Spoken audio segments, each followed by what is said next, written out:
ओम नमस्ते साथियों, मैं हूं मनीष तंवर और हम पढ़ रहे हैं पंडित श्री राम शर्मा आचार्य जी की पुस्तक जीवन साधना के स्वर्णिम सूत्र। इस पुस्तक के कुछ भाग हमने पिछली वीडियो में पढ़े हैं। अब यह अंतिम भाग हम यहाँ पढ़ने जा रहे हैं।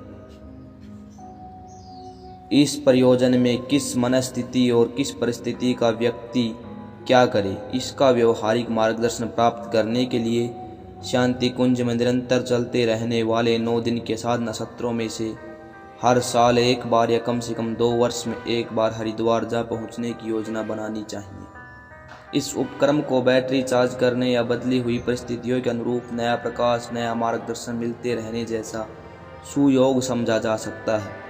आत्म परिष्कार के लिए यह बड़ी विधा कारगर सिद्ध होती देखी गई है।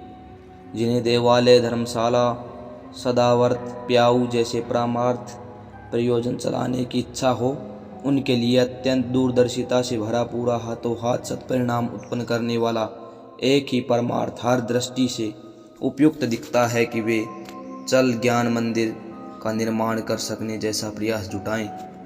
ज्ञान रथ के रूप में इसकी चर्चा आमतौर से होती रहती है। साइकिल के या ठोस रबड़ के 4 पहियों पर मंदिर नुमा आकृति की इस धकेल गाड़ी में टेप रिकॉर्डर एवं लाउड स्पीकर फिट रहने के कारण उसे जहां कहीं भी लेते जाया जाए वही संगीत सम्मेलन एवं प्राणवान संक्षिप्त धर्म प्रवचनों की श्रृंखला चल पड़ती है। नुक्कड़ सभा जैसा जुलूस, प्रभात फेरी जैसा माहौल बन जाता है।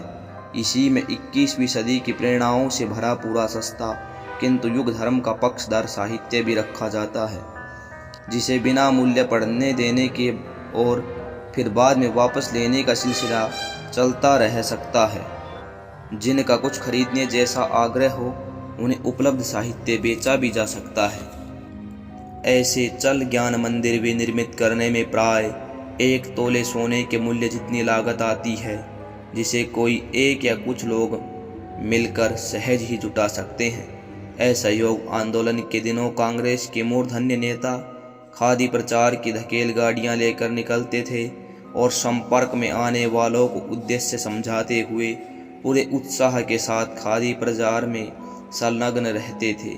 आज की परिस्थितियों के अनुरूप चल ज्ञान मंदिर को स्वयं घुमाते हुए वैसा ही पुण्य लाभ प्राप्त किया जा सकता है जैसा कि विशेष पर्वों पर भगवान का रथ खींचने वाले भक्तजन अपने को पुण्य फल का अधिकारी हुआ मानते हैं।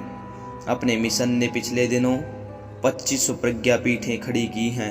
अब उससे भी कई गुने चल ज्ञान मंदिर बनवाने की योजना है। इसे गांव मोहल्लों में नवजागरण का अलख जगाने के सदृश युग परिवर्तन का शंखनाद स्तर का उद्घोष जैसा समझा जा सकता है। भगवान से अनुनय विनय करने की कामना भरी पूजा अर्चना भी चिरकाल से होती चली आ रही है। अब इन दिनों एक विशेष अवसर है कि आपत्तिकालीन परिस्थितियों में भगवान की पुकार पर ध्यान दिया जाए और मनमर्जी छोड़कर महाकाल के आमंत्रण पर उसी के सुझाए मार्ग पर चल पड़ा जाए। हनुमान और अर्जुन ने यही किया था। शिवाजी, प्रताप, चंद्रगुप्त, विवेकानंद, विनोबा आदि से कितनी पूजा अर्चना बन पड़ी। इस संबंध में तो कुछ अधिक नहीं कहा जा सकता, पर इतना सर्वविदित है कि उनने दिव्य चेतना के आह्वान को सुना और तदनुरूप कार्यरत हो गए। संभवतः उनकी पूजा उपासना की आवश्यकता उनके इष्ट देव ने स्वयं कर ली होगी और अभिष्ट वरदानों से इन सच्चे साधकों को ही निहाल कर दिया होगा। हम भी उन्हीं का अनुकरण करें तो इसमें तनिक भी हर्जा होने या घाटा पड़ने जैसा कुछ भी नहीं है।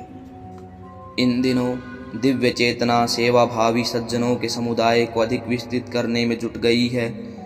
युग का मत्स्य अवतार इन्हीं दिनों अपने कलेवर की विश्वव्यापी बनाने के लिए आकुल व्याकुल है।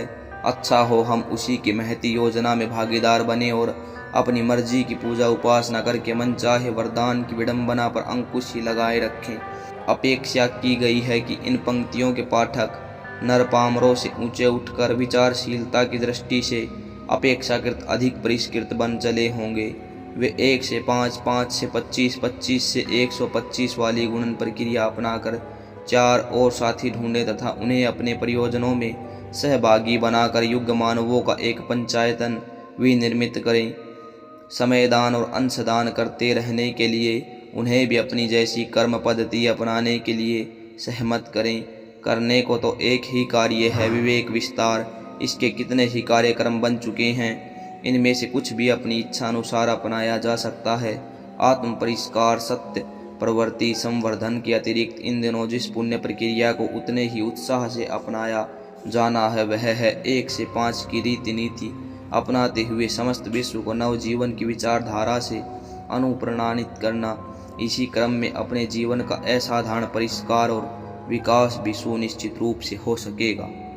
ओम नमस्ते साथियों, यह पुस्तक थी पंडित श्री राम शर्मा आचार्य जी द्वारा लिखित जीवन साधना के स्वर्णिम सूत्र। मैं हूँ मनीष तंवर और इस पुस्तक का यह अंतिम भाग पढ़ा गया है।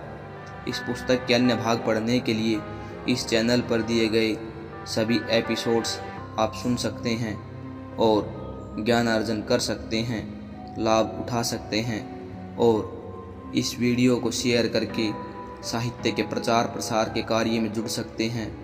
नमस्ते। ओम।